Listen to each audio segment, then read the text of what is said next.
it was going to be a short-lived stay, at the most 6 months, 1 year. It's been 53 years so far. Cuban exile activist Sylvia Iriondo was 15 when she left Havana for Miami. She was part of the first mass migration that would eventually total 650,000 Cuban refugees fleeing communist Cuba for the United States between 1959 and 1974.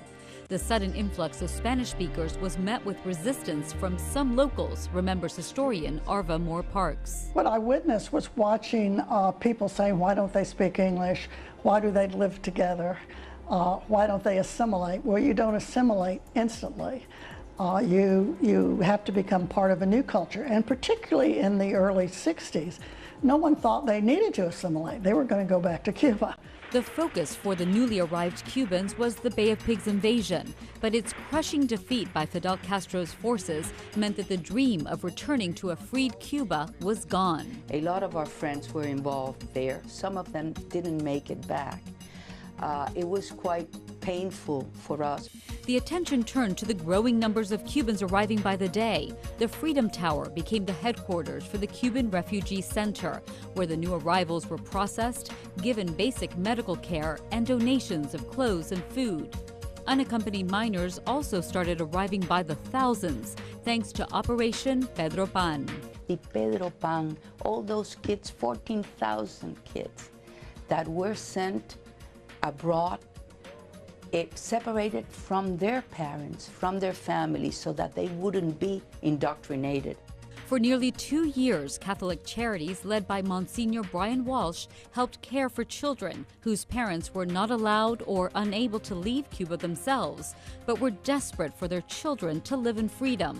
We are asking for foster homes for Cuban teenage boys, who form the vast majority of the children who need care. Arva Moore-Parks was a high school teacher at the time. The majority of her students were newly arrived from Cuba. Many of them were Pedro Pan students. I felt for them.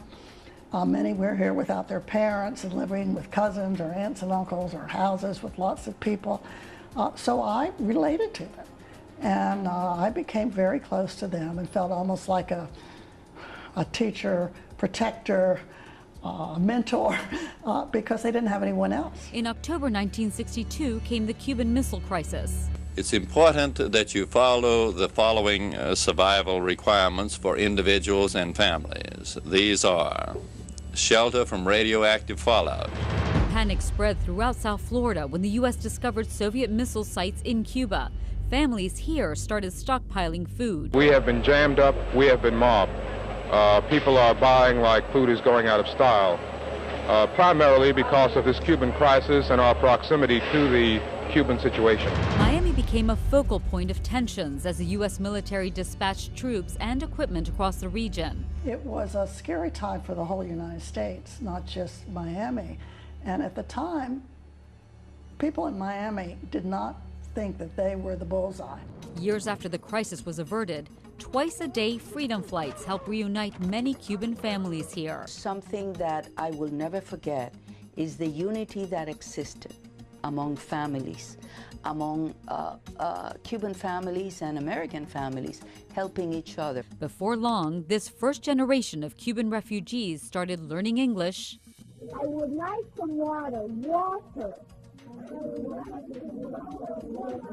Setting up businesses and calling Miami home. In every field, it has been a successful community that has received a lot from this nation, but has given back also to this nation. Patricia, Andreau, NBC6 South Florida.